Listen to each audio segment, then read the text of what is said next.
Shalom, salam damai sejahtera Bapak Ibu, Saudara dan Saudariku seiman.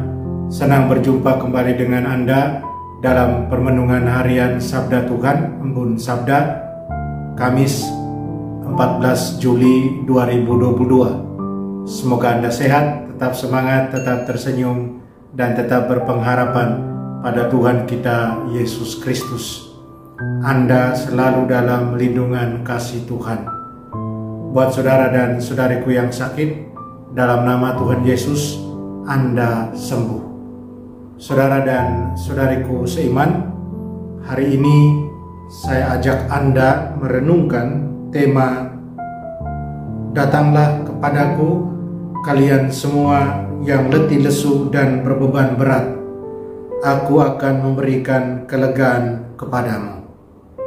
Saudara dan saudariku, mari sebelum kita dengarkan dan renungkan firman Tuhan, kita tandai diri kita dengan tanda keselamatan dalam nama Bapa dan Putra dan Roh Kudus.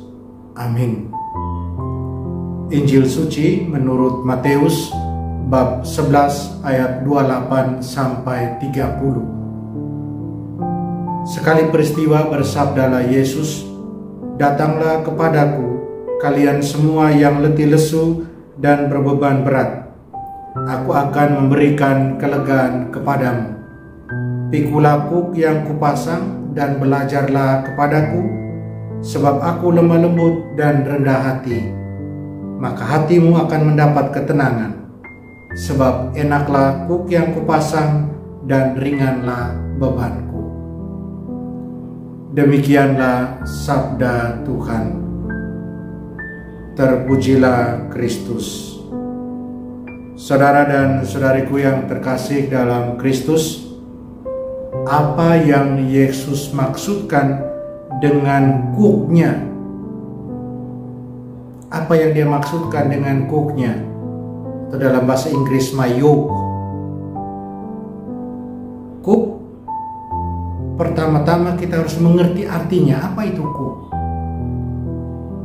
Kuk adalah palang kayu dengan jepitan vertikal yang memisahkan kedua binatang penarik sehingga bersama-sama dapat menarik beban yang berat.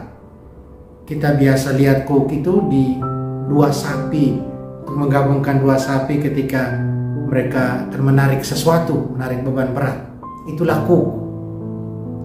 Saudaraku, orang-orang Yahudi, mereka menggunakan gambaran kuk ini untuk mengekspresikan tunduk pada Tuhan atau ketaatan mereka pada Tuhan.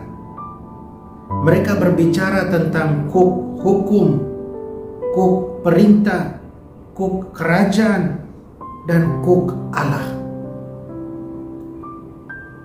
Yesus berkata bahwa kuknya itu mudah. Kata Yunani untuk kata mudah ini juga bisa berarti cocok. Nah, kuk dibuat khusus agar pas dengan lembu atau sapi. Nah, sapi-sapi itu dipasangkan dua-dua. Terus apa maksud Yesus, dan? Yesus bermaksud di sini mengundang kita untuk memikul kuk bersamanya, untuk menyatukan hidup kita dengan hidupnya, menyatukan kehendak kita dengan kehendaknya, dan hati kita dengan hatinya. Dipasangkan dengan Yesus berarti dipersatukan dengan Dia dalam hubungan kasih, dalam hubungan kepercayaan dan ketaatan. Saudara dan saudariku yang terkasih dalam Kristus, Yesus juga katakan bahwa bebannya ringan. Ada satu cerita demikian. Seorang pria, dia bertemu dengan seorang anak laki-laki yang menggendong seorang anak lumpuh yang lebih kecil di punggungnya.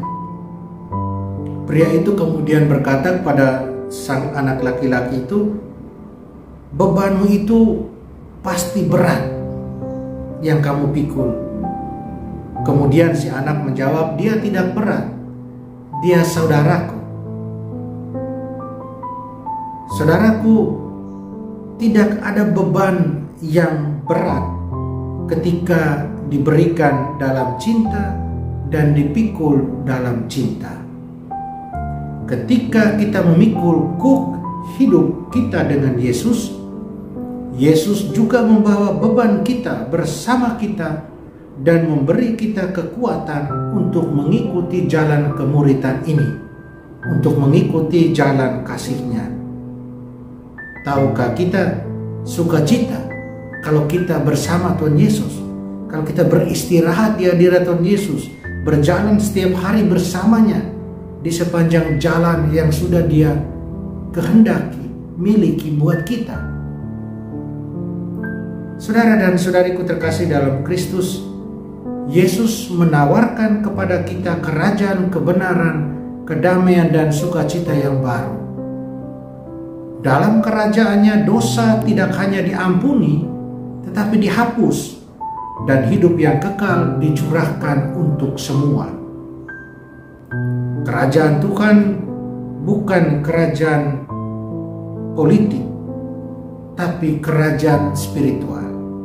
Kuk kerajaan Kristus, pemerintahan kerajaannya dan cara hidupnya membebaskan kita dari beban rasa bersalah dan dari penindasan kebiasaan berdosa dan keinginan yang menyakitkan.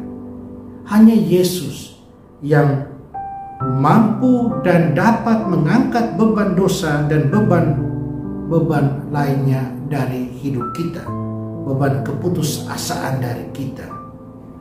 Yesus menggunakan analogi kuk untuk menjelaskan bagaimana kita dapat menukar beban dosa dan keputusasaan dengan beban kemuliaan dan kemenangan bersamanya. Kuk yang Yesus undang kita untuk peluk adalah jalan kasih, anugerah, dan kebebasan dari kuasa dosa. Apakah kita percaya pada kasih Tuhan dan tunduk pada kehendak dan rencananya untuk hidup kita?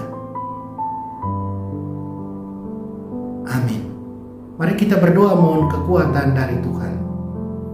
Tuhan Yesus, nyalakan hati kami dengan cinta untuk-Mu dan bantu kami untuk menukar kuk pemberontakan dengan kuk kepatuhan kepada firman-Mu yang kudus dan penuh kasih. Bebaskan kami dari kebodohan kami sendiri yang penuh dosa dan kesombongan, bahwa kami dapat sepenuhnya menginginkan apa yang baik. Bantu kami hidup sesuai dengan kehendak-Mu.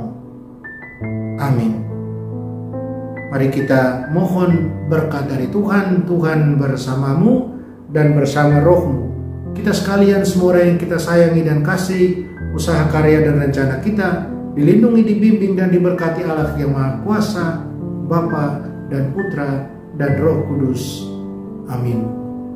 Saudara dan saudariku, jalanilah hari ini dengan senyum.